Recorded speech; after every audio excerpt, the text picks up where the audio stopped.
All right, here's a layout of the kitchen. Similar layout to what you have. This blue line represents 42 inches between the end of the peninsula and the face of this cabinet. And this is from the front of the cabinet case, not the doors. And this doesn't account for the countertop overhang, but you'll have about 40 inches of walkway space. I don't know what you currently have.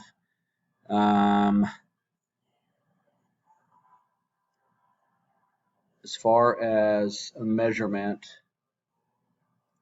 there's a couple things I didn't have, but from the door casing to the back of the peninsula, I've got 33.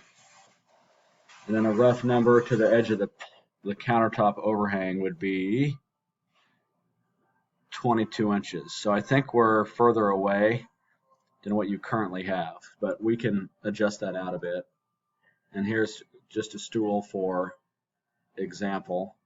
36-inch range. The peninsula is here. 36-inch range, your appliance hood. These two cabinets are the same width to keep them balanced.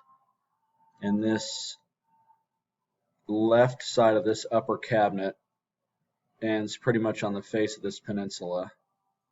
I don't think we want to encroach it any further if somebody's sitting here. The sink wall with my typical offset, so the door of the dishwasher, when it opens, it doesn't hit any hinges, is off the wall this much. So that means our inside cabinet width for the sink is 32.5, which is pretty tight for a standard sink. So we'll have to fine tune that. Lazy Susan, appliance garage, appliance garage.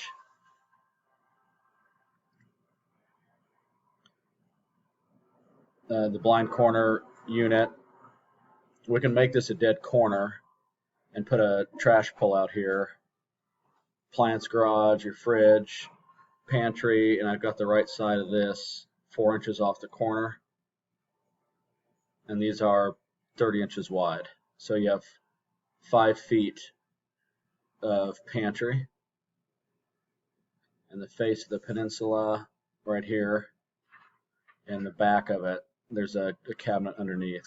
So you'd have those shaker panels that are on the back of the peninsula, which you don't open because it opens from the other side, from this side.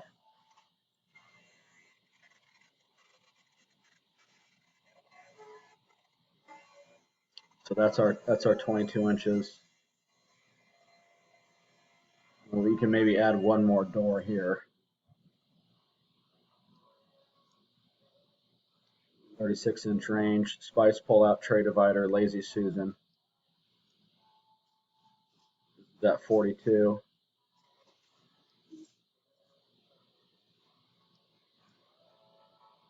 Our appliance garage.